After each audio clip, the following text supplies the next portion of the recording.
Hi everyone, my name is Adam and welcome in my new video. Today, on the bench, a small hunting case with a Hampden movement. It is a 6S size with 11 jewels. A very nice gold-filled case with a very nice little movement. And as you can see, it runs. But it didn't run well. Let's check it on the Timegrapher. And yes, we have a sandstorm. We can see we are losing a bit more than 10 minutes per day, amplitude is low and beat error is massive. So let's take out the movement from the case and dig into it. I hope I can find some obvious fault that will allow me to repair the movement. But as I said, first let's take the movement out. First the bezel with the crystal, and then there was 2 screws holding the whole movement in the case, but I took them out off the camera. And here we have the case itself. It's really nice one, gold filled, in very good condition. I will probably give it a slight polish later on, but for now we'll leave it aside. Now it's time for the movement disassembly. I will start with the hands to remove them from the movement, and then the dial.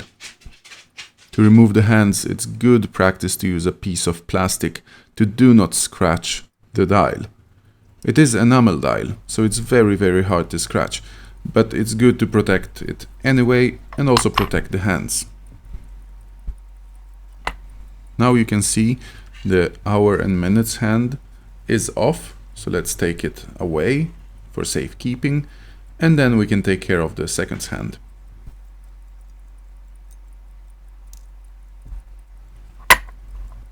And here you can see the first idea was to lever it with the screwdriver a bit, but then I was like, no, it's too tight fit.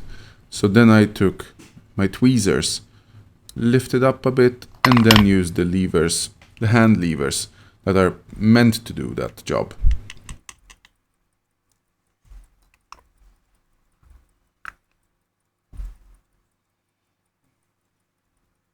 Now we can take care of the dial. It is held by 3 screws to the movement. So let's loosen them up, and then we can take off the dial and put it in a special box. I have to say, those small screws were a bit tricky to take out, because I'm trying to film everything and then I am not able to use the microscope as I want to.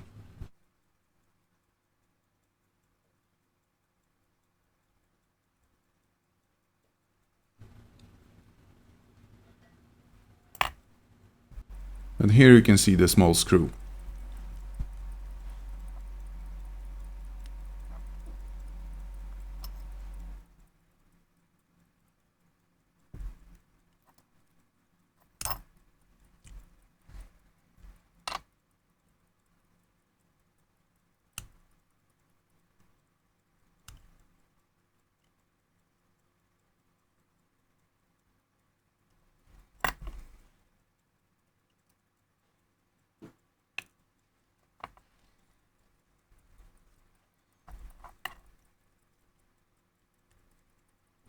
And now when all the screws are done, it will be time to remove the dial.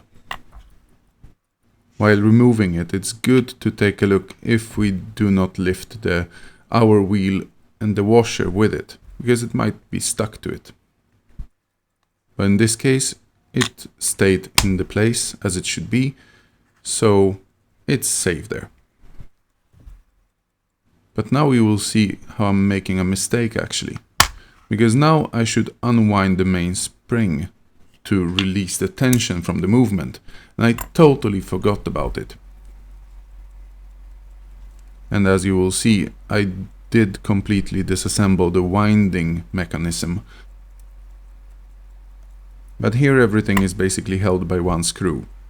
So you remove that screw, the washer, and then all the plates and springs are loose. And under that big plate you will find some smaller wheels that are used to set the time or wind the movement.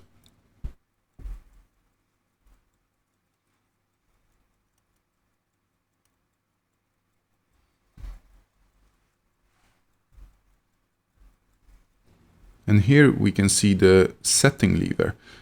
It is a special kind of thing that were invented for the railroad watches especially, to be able to set the time only when we want it.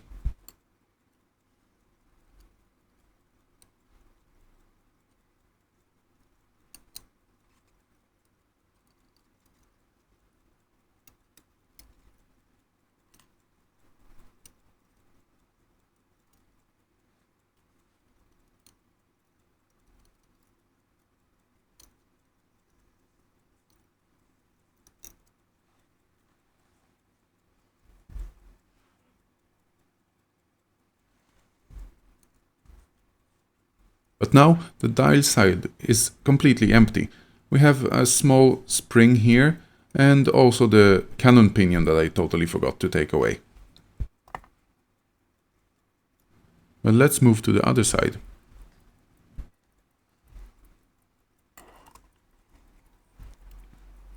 Here I also realized that I did a mistake.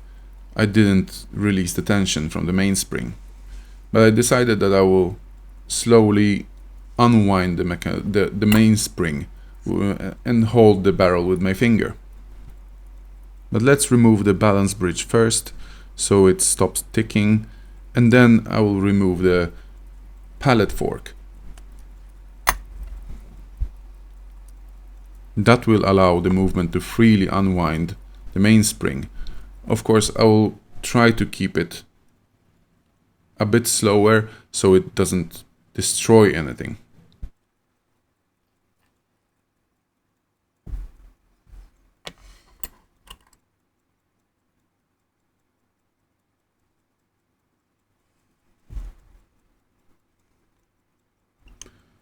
It is definitely not how it should be done, but here I was too late into the disassembly to put it back together. I took that decision.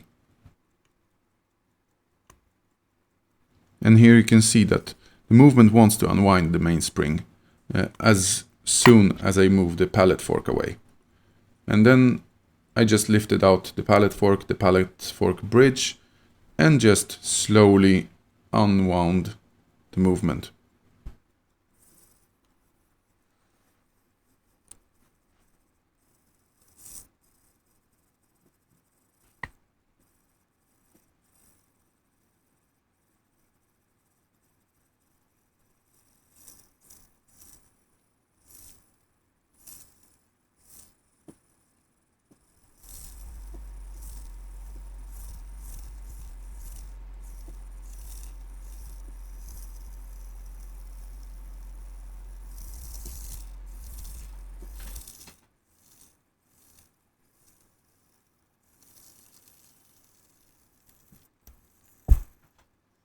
And look, now the whole tension is released.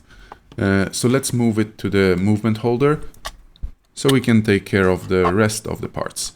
So all the bridges and the train of wheels. You can see here I'm adjusting the vise or the movement holder a bit.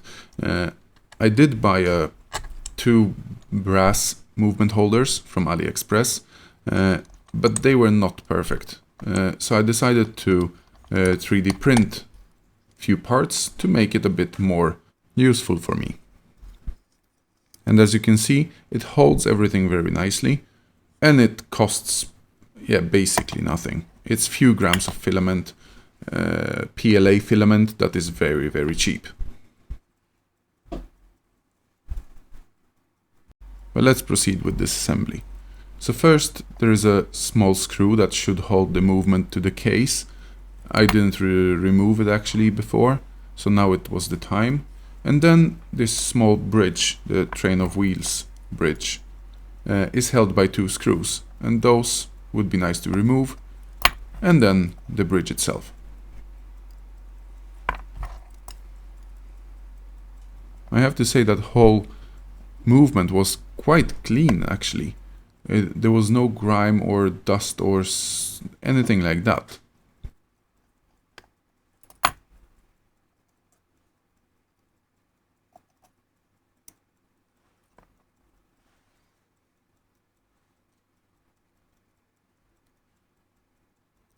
And the quality of the movement is also, it seems really nice, because even you will see here that when I'm lifting the bridge, it just go off.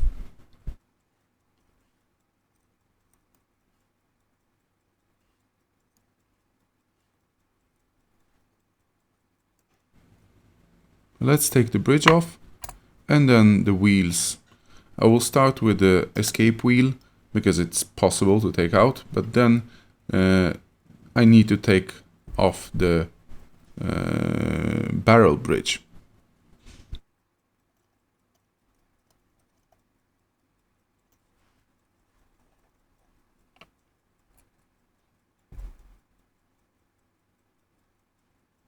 That one is also held by 2 screws. And the worst part is that I cannot really see any obvious problems with it. All the wheels are whole. There is no big problems that I can see. So I'm really wondering what's going on with this movement.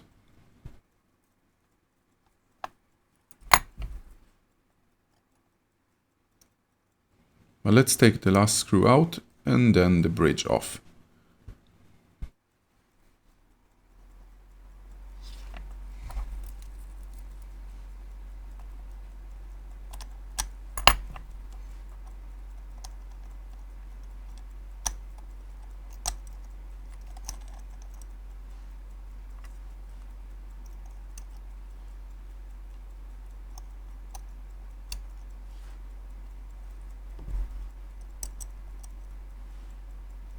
And in that moment I realized that I forgot the cannon pinion. So I couldn't lift the center wheel and the barrel was stuck under it, but yeah, with the help of my fingers I did remove the barrel away.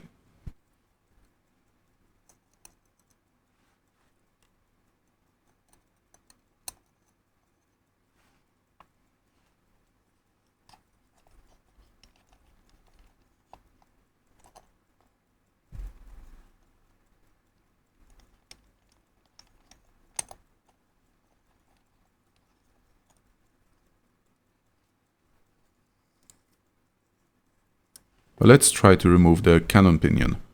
I don't have a cannon pinion tool to remove it, so I will use just simple levers for the hands. Most of the time it works really nice.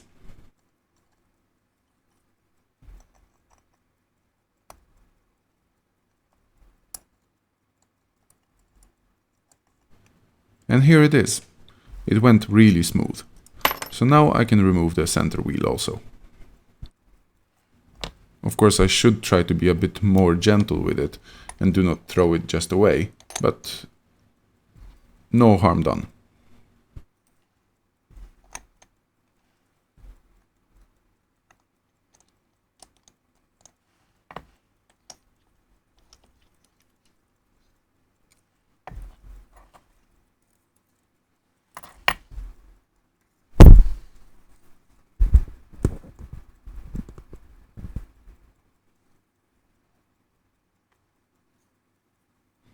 But let's remove the click now, and that's it for disassembly. Let's try to look for some problems or something that will actually tell us, yeah, that's not working as it should.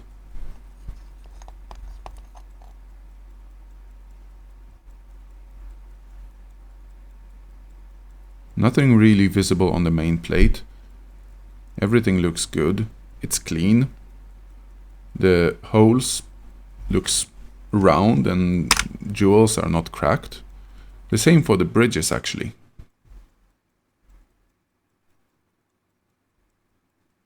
With naked eye I couldn't really see anything here.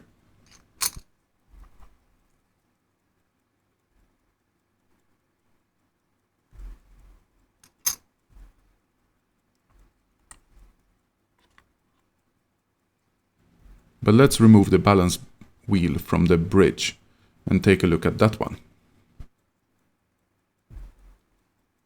The hairspring is attached and held by a little screw in the balance bridge. So it's just to undo it and then push out the pinion from the bridge.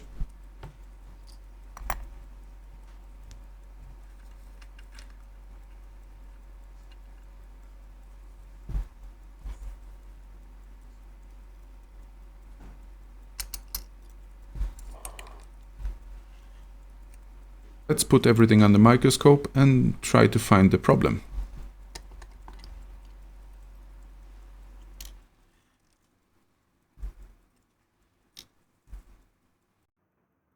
And here we can see a nice macro shot of the impulse jewel. And as you can see, when I will just touch it slightly with my tweezers, you will see that it's actually loose. Here you can see it. And that means, of course, it will have a massive beat error, and amplitude will not be, or the power will not be transferred on it, so amplitude will be low. And there we have it. The last step is to just take out the mainspring from the barrel, but I don't think the mainspring will be any problem there. And we can see here it's a white alloy spring, so someone has changed it at some point in the life of the watch. So that's it for today also. I hope you enjoyed it, and I hope you're gonna come back to see what's going on with that watch.